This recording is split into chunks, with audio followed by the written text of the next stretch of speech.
Para mim parece que passou tão rápido, 1h30 com ele. Esse trompetista, o Dizzy Gillespie, ele não é simplesmente um dos maiores trompetistas do jazz, ele é também considerado um dos grandes revolucionários da música. Daria para entrar numa discussão eterna assim, de quem é o principal trompetista ou não. Para alguns é o Louis Armstrong, para outros é ele, o Dizzy Gillespie. É que os dois eles modificaram o jazz na sua época, né? O Louis Armstrong tomou o jazz em uma música de solistas e não só de conjunto, e o Dizzy Gillespie ele mudou o andamento do jazz ali pelos anos 40. O jazz ia para um caminho, ficando uma música cada vez mais comercial, e ele e outros músicos importantes deram uma guinada que até hoje o jazz vive dessa mudança, que é o bebop, né? Nada foi fácil assim na vida dele, né? Ele surgiu numa família bem pobre, ele tinha 9 irmãos e o pai dele era pedreiro e espancava ele todo final de semana, né? E ainda ele passou por violência doméstica, assim, só que o pai dele também era líder de uma banda, então ele meio, como é que se diz, meio amador, assim. Então ele teve acesso a vários instrumentos e tudo mais. Os americanos têm esse acesso, né? De instrumentos e música. Todo americano tem o piano, né? Tem escolas de música, né? Então tinha alguma facilidade a mais, assim, né? Nas próprias escolas, né? É forte. Por mais pobre que fosse, assim, tu vê nos filmes, né? A música, Tem, esporte, é tudo na escola, né? E se investiam tanto mais em cultura, né, e tudo mais, ainda que fosse uma sociedade bastante segregada, né? Então ele onde separava bastante os negros dos brancos e tal. Então as escolas que os negros frequentavam muito inferiores, né, por uma questão política mesmo, para mantê-los com menos cultura, menos escolarização, para eles não terem os melhores empregos. Era uma política de Estado, né? Mas ainda assim ele estudou numa escola agrária onde ele tinha uma bolsa de estudos, e aí ele foi até uns 17 anos, daí ele resolveu se dedicar integralmente à música e abandonou essa escola. Aí ele vai para Nova York, aí lá ele ouvia um trompetista que ele gostava bastante, que é o Roy Eldridge, que era a antítese, o contraponto ao Louis Armstrong. Porque o Louis Armstrong ele tinha aquele timbre dele que era expansivo, sonoro e alegre, enquanto o Roy Eldridge era cortante, assim, que parecia como se fossem gritos, né, a maneira como ele tocava. E o Dizzy Gillespie gostava muito desse trompetista, então ele começa a estudar e ir na linha do Roy Eldridge, com quem ele vai gravar depois, bem mais tarde, né. E daí ele chega em Nova York e vai indo em várias bandas, assim, e tal, vai se sustentando, tocando aqui, com esse, com aquele e tal. Aí ele vai na banda de um vocalista famoso na época, que era o Cab Calloway, daí que contrata ele, e ele começa, em 39, ele começa a tocar nessa banda. Só que o Dizzy Gillespie, ele pegava o trompete dele e ele tocava rápido demais, né? Então ali ele vai... dava o andamento das canções, porque ele era muito bom naquilo que ele fazia, né? Enquanto para os outros era difícil com ele, inclusive. E aí, no meio de uma apresentação, o cara estava cantando, o Cab Calloway, e daí ele olhava, assim, porque o Dizzy Gillespie acelerava a banda, e às vezes era uma balada, uma canção romântica, e ele tinha que acelerar para cantar também, né? Porque senão ficava uma coisa perdida. E o Dizzy Gillespie ele tem esse apelido de Dizzy, assim, fica tonto, né? Só que, na verdade, ele era um intelectual, assim, da música. Ele estudava bastante. E ele que foi um dos que conseguiu levar o bebop à frente e os músicos se entenderem por causa dele. Mas esse apelido Dizzy também, ele era muito dispersivo, né? Então ele estava tocando, assim, chegava um amigo dele e tal, ele estava lá, e aí ele levantava e ficava abanando, assim, e o Cab Calloway olhava, né? E aí tirava toda a seriedade da música que ele estava cantando, e ele ficava brabo com o cara, né? E ele já estava assim, mas não demitia, porque o cara era muito bom.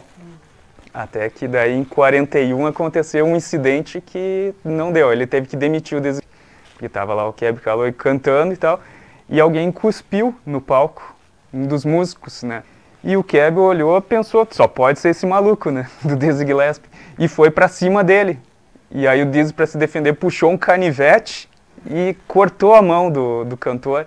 E aí se agarraram e tal no pau, e aí os outros músicos separaram, mas aí o resultado, ele foi demitido da banda, né? Aliás, eles limpam os instrumentos do cuspe no chão. Sim, ali até tem de deixar isso, o instrumento no chão, né? Eles... Aquele, vocês viram ali no primeiro concerto que a gente viu com o Charlie Parker, o trompete dele era reto, né? Depois os outros ele era elevado, tinha uma curvatura, né? E isso foi, não por causa do cuspe, mas isso foi porque de deixar o instrumento no chão, então teve uma vez que estavam dançando e tal, lá no palco, e alguém perdeu o equilíbrio e pisou no trompete dele, e aí entortou. E aí era o único que ele tinha ali na hora, ele teve que tocar com aquele trompete torto para cima. E aí, mas ele gostou do som, mas no outro dia alguém foi lá e arrumou. E aí ele disse, mas eu gostei da sonoridade daquele trompete, daquele jeito, né? Eles chamavam de chifre. E aí, o horn é um genérico, assim, para os instrumentos, né, de sopro. Tinha uma denominação, porque o trompete era pra cima. E aí mas depois eles consertaram, e aí ele disse, mas eu gostei tanto daquele som, daí ele começou a pedir para os fabricantes fazerem assim para ele. Ele colocou uma tampinha assim. Aquilo é a surdina. Aquilo é a surdina, que aí deixa o som mais agudo. Né? Aquilo se usa no trombone também. E aí, depois que ele saiu da banda do Cab, daí ele começou a tocar numa e noutra aqui e tal. Sem muito paradeiro, assim. Eu sei dessa história que ele gostou e depois ele mesmo foi criando. Ele teve 3 fabricantes que para ele, daí ele pedia, faz assim, né, desse jeito. Então ficou sendo uma das marcas dele, né? E o que mais impressionei, as bochechas. É aquela bochecha Aquilo era o baiacu. Aquilo era uma das marcas dele, assim, que ele era facilmente reconhecido. É que isso, o que se dizia? Isso era no circo, os trompetistas, eles fazem isso para chamar a atenção.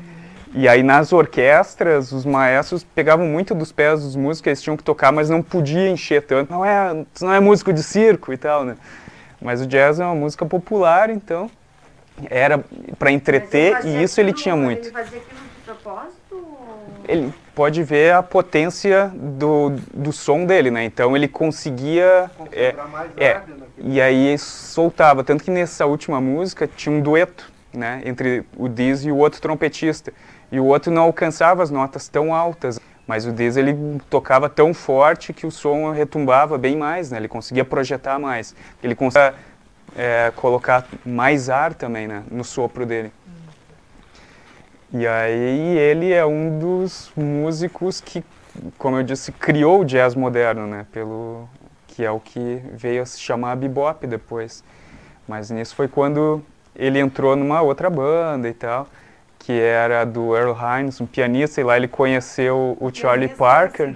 Com ele? Não, era outro. Aí o primeiro concerto era um pianista. Em cada um é um, né? Ali no concerto foi uma formação juntada só para aquela apresentação e tal. Né? Então na época... Virou uma orquestra, né? O legal dessas 3 apresentações que nós vimos é que mostram diferentes momentos do Dizzy Gillespie, porque ele conseguia tocar em várias formações, assim. Né? Quando ele criou o bebop junto com o Charlie Parker, então eles juntos em outros grupos e tal, do Earl Hines, depois do Billy Eckstine, e aí quando eles depois começaram a tocar em pequenos, né, porque as orquestras grandes eram muito caras para manter e tudo mais, e o público já não estava mais tão interessado em big bands, aí eles formam um grupo pequeno e vão tocar, e aí é onde se desenvolve o bebop mesmo, né. E aí depois ele começa a juntar música afro-cubana, que é o que a gente vê ali no terceiro vídeo, na terceira apresentação. Ficou bem legal. E isso ele começa a fazer no final dos anos 40. E aí acaba... Ele é um dos grandes impulsionadores, porque no início do jazz tinha esse ritmo caribenho, se diz, né? O ritmo latino tinha mais na música de Nova Orleans. Mas depois, com o passar dos anos, foi se perdendo, que aí foi indo para um jazz mais de orquestra, que esse ramo praticamente foi desaparecendo. E aí o Dizzy Gillespie foi um dos que trouxe de volta. E aí ele incorpora, então por isso ele vai fazendo várias mudanças assim no jazz, né? E ele chama um cubano Noposo, que aí é um com o qual ele vai gravar e tal. Daí ele grava aquela canção Manteca também, que é uma que ele apresenta ali e tal, que ele vai apresentar uma outra música e daí eles dizem, não, a gente vai tocar Manteca. Daí ele diz, então essa fui eu mesmo que compus e tal, ele faz uma brincadeira. Ele brinca bastante com muito, muito. E ele diz que eu não entendo nada em inglês. O tempo todo, assim, ele vai brincando, né? Então ele vai brincando com as crianças que estavam ali, né? Tem uma que ele diz, se não cala a boca, ó, o que vai acontecer? Punho, né? E daí ele diz, que eles estavam tocando e a criança estava lá, tagarelando, né? E aí ele diz, se não ficar quieto, eu vou te dar um soco. Né? E engraçado, assim, né? Lá era na Dinamarca e as crianças vão, né? Lá. Essas crianças hoje elas estariam na faixa de uns 50 anos, né? Porque esse show é dos anos 70, é de 1970, né? Então talvez seria até legal se um dia, né? Se falasse com ele, se perguntasse, como é que foi aquela vez, né? Então ele estava sempre interagindo e ele foi um dos que levou, então, o bebop para orquestras também, né? Porque a ideia dele era mostrar que essa música era divertida e que podia ser bem compreendida também, porque na época, quando o bebop chegou, ninguém entendeu muito e as pessoas rejeitaram, porque era muito difícil. Os tinham orgulho de tocar com o Dizzy Gillespie, e para tocar com ele tinha que ser muito bom, porque eles não conseguiam acompanhar. Negro, né? Sim. Poucos músicos brancos. Na era do swing, que é antes do bebop, tinha bandas só de negros e bandas só de brancos, e as que faziam mais sucesso comercialmente eram de brancos, porque era mais fácil para eles tocarem nos lugares, entrar em hotéis e tudo mais, por causa da segregação. O bebop, não, aí era mais músicas com músicos negros mesmo, porque eles depois das apresentações, e daí era a música que eles queriam fazer, não era música comercial mesmo. E aí, então, eles iam se vendo cada vez mais, cada vez mais, cada vez mais. Então, por isso que foi limitando muito, né? Com o bebop, eles queriam dizer, isso aqui é arte, não é só música comercial, né? E aí, então, por isso tem toda essa diferença. E dos músicos se orgulharem, né? Para tocar com o Dizzy Gillespie, o cara tinha o selo, assim, sabe? Eu sou capaz, porque era muito difícil, ele era muito bom. E com o Charlie Parker também, né? Aquele baterista que a gente vê ali no final, tem dois, né, na banda. O baterista negro, que é o Kenny, que é um dos que dá o nome para a banda, né? Aliás, esse último concerto era o Dizzy Gillespie regendo, então, e tocando com a banda que se chamava Francie Bolan e Kenny Clarke Big Band. O Bolan era o pianista belga e o Kenny Clarke era o baterista negro. O outro era um baterista inglês com nome muito parecido, era Kenny Clare, só tirava o K, né? E então eles acharam um outro baterista com nome muito parecido, mas enfim. E aquele que é o Kenny Clarke, que é um dos que é considerado um dos também precursores do bebop, que esse nome, bebop, ninguém sabe explicar exatamente o que é. Chamavam antes de rebop, então tinha vários nomes, até pegar o nome bebop comercialmente. Mas aí se diz que esse som era por causa da bateria do Kenny Clarke, ele batia o andamento diferente dos músicos, dos bateristas anteriores, daí ele nos pratos faz bop, bop. E aí por isso se adota depois o nome bebop também, né?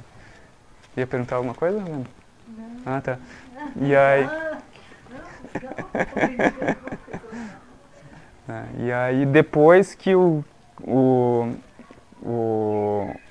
nesse desenvolvimento, assim, do bebop tem duas figuras muito importantes, que é o Charlie Parker e o Dizzy Gillespie. Só que o Charlie Parker, ele era o músico que os outros admiravam e tal, só que ele era totalmente altivo, né? Então, porque ele se jogou nas drogas e tudo mais.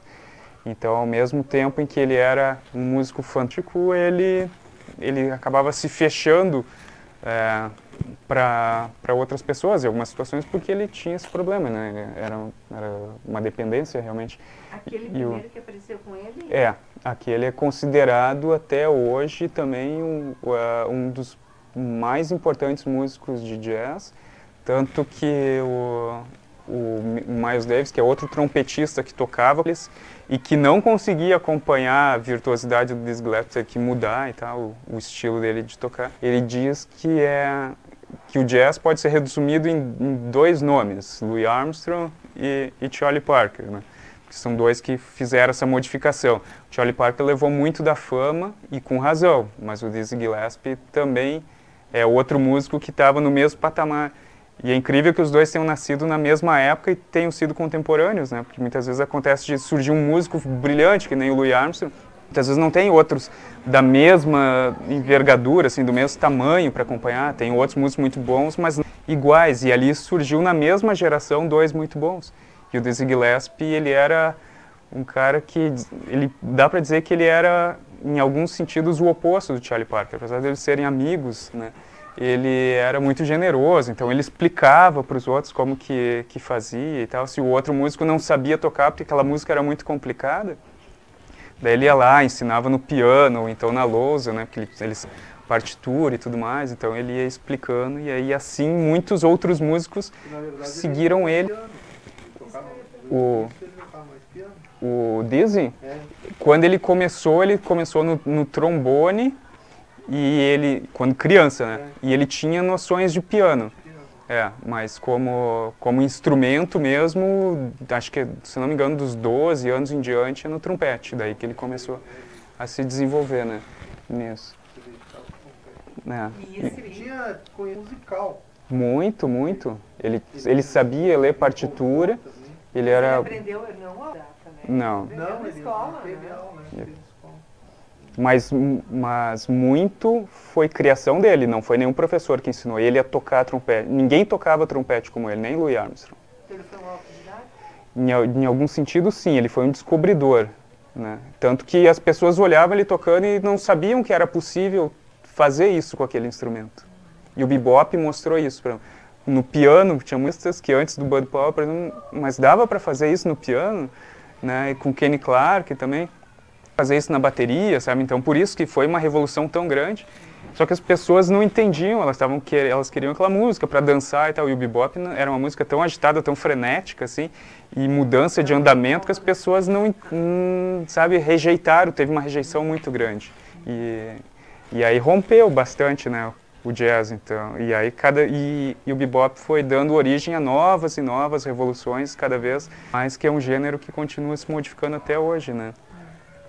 A influência afro-cubana é considerada uma evolução ainda do bebop, e aí ele foi um dos pioneiros nisso.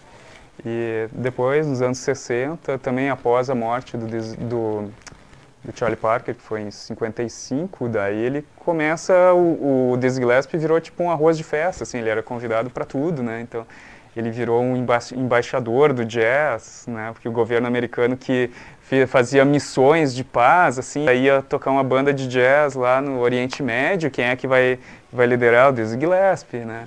Aí ele saiu em turnê com um grupo de um produtor famoso, que era o Norman Granz e tal, pela Europa e tal, disseminando o jazz também, que era uma maneira de mostrar a integração entre brancos e negros. Ele era um dos principais solistas também. Nos anos 70 ele saiu em turnê com um outro projeto, que era o Giants of Jazz, os Gigantes do Jazz. Daí tinha o Art Blakey, o baterista, o Thelonious Monk, que a gente assistiu aqui também, e ele e tal. Mas ele teve uma época da vida dele que candidatou a presidente. Teve essa. Uma vez candidatou, a outra ele quase. E ele, na campanha dele, dizia que se ele fosse eleito, ele ia colocar o Parker. Não, o Parker já estava morto. Não, não foi parceiro dele. Não, vários. Ele não, primeiro, é bom que tu falou. Ele dizia assim, que primeiro ele ia mudar o nome da Casa Branca, né? De White House e Blues House. Aí um dos secretários dele lá ia ser o Duke. E o engraçado é que ele disse que então, e o ministro da Paz, ele ia chamar o Charles Mingus, que era o músico mais briguento de todos, né? Ele ia colocar em lugar que o Charles, que ele ia botar no... educação, mas o cara era, acho que nem ele.